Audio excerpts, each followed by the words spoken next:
Hello, welcome back for another reading of The Wild Robot. We are on chapter 30. This is the nest. Remember, the beavers have just agreed to help build a nest for Roz and Brightbill. The nest. I've built my fair share of lodges over the years. Mr. Beaver stood at the water's edge, but I can't say I've ever built one for a robot and a gosling. So, just what exactly do you need? We need a lodge big enough for us both, said Roz. It should be comfortable and safe. And it should be near the pond. How long do you plan on living in this lodge? I don't know.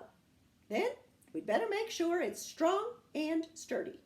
Mr. Beaver stroked his whiskers and thought. Do you plan on having friends over? The missus loves to entertain. I don't have any friends. No friends? Well, you seem pretty likable for a monster, a robot. But if you want my advice, you should grow yourself a garden. Your neighbors won't be able to resist fresh herbs and berries and flowers. Just you wait and see. So, we'll make sure there's a place for a garden, and we'll give your lodge some extra space for all the friends you'll be hosting. The beaver winked. We also need to find a way to keep your lodge comfortable when it's cold outside. Our lodge is heated by our own bodies, but I think we'll have to find another way to heat yours. The beaver and the robot thought about heat for a while. The first thing that came to Roz's mind was the sun, but then she remembered the hot sparks she had felt while sliding down the mountain peak. I could heat our lodge with fire, she said. Mr. Beaver blinked his eyes. I will need to experiment, Roz continued, but I think there is a way. You go right ahead, Roz, said the beaver, but would you try not to burn down the entire forest? Do not worry, I'll be careful. Let's move on, Mr. Beaver sighed. The next order of business is to find a site for your lodge. That meadow across the water would be perfect, but the hares will have to have a fit if we try to build there. I think we should clear out some trees and build right in the forest, and I know just the place. The beaver took them along the water and up to a dense section of forest that jutted into the pond. It needs some work, said Mr. Beaver, trudging through the thick weeds, but this ought to do the job. Yes, this ought to do the job, said Roz in her friendliest voice. Job? Said Brightbill.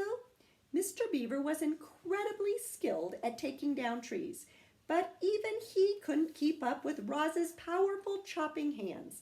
So he let the robot do the hard work. He pointed out the trees and shrubs that needed to go, and Roz started hacking away.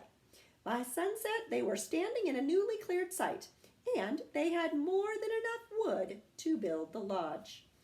You did some fine work today, Roz, Mr. Beaver yawned. I'll return in the morning and we'll pick up right where we left off. What would you like me to do? Said the robot. Tonight? So you still feel like working, do you? Very good. Well, you can start by digging out these tree stumps, and you can collect all those large flat stones over there, and you can smooth down this patch of dirt so we have a level place to build. That should keep you busy. The next morning, Mr. Beaver returned to find that Roz had been very busy indeed. All the tree stumps had been dug up and their holes filled with dirt. 20 large stones had been stacked, and the ground was now perfectly level. But what most astonished Mr. Beaver was that Roz and Brightbill were huddled around a small, crackling campfire. Mr. Beaver moved his lips, but no words came out. Brightbill was cold last night, said Roz, so I taught myself how to make a fire. But how?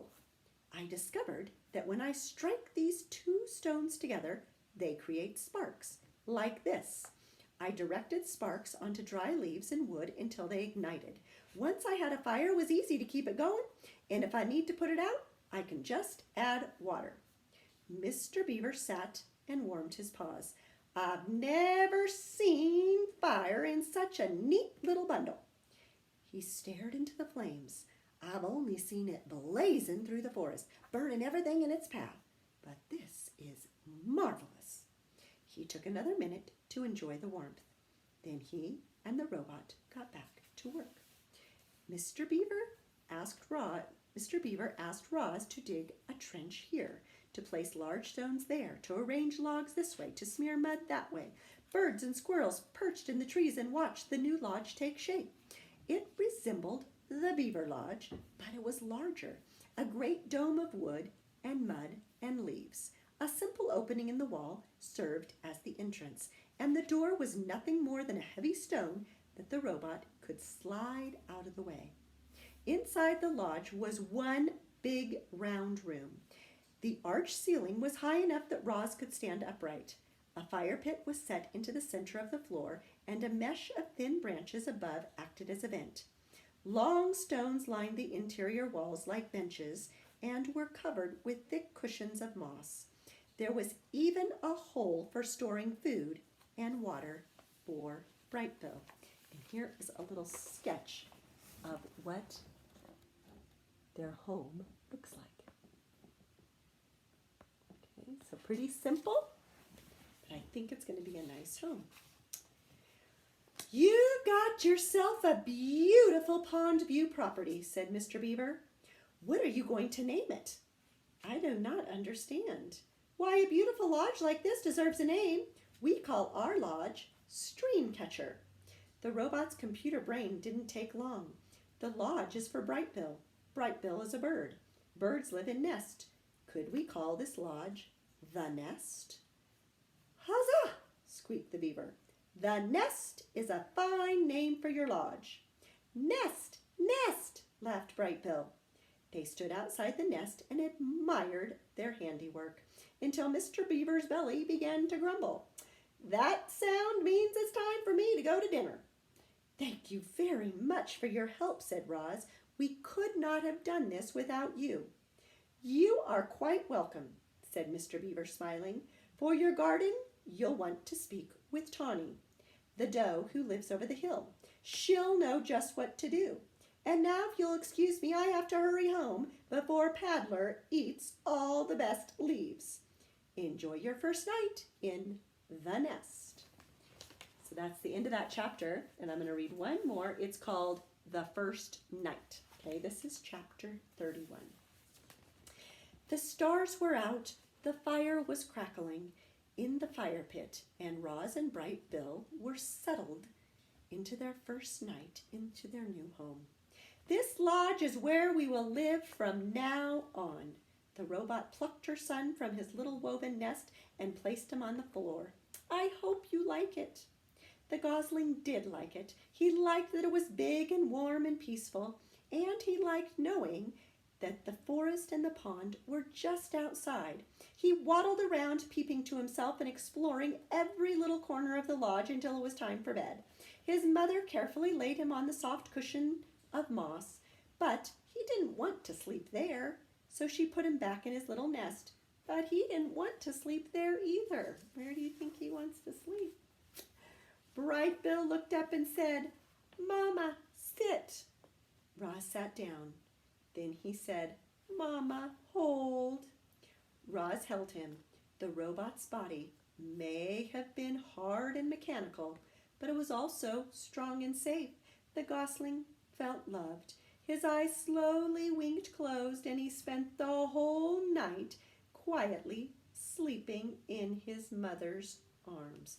So here is a little sketch of Brightbill sleeping with his mom. And there is one more chapter, actually. This is the deer. This is chapter 32.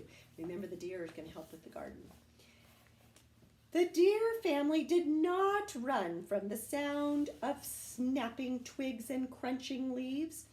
They had heard all about Roz and Brightbill, and they knew there was nothing to fear.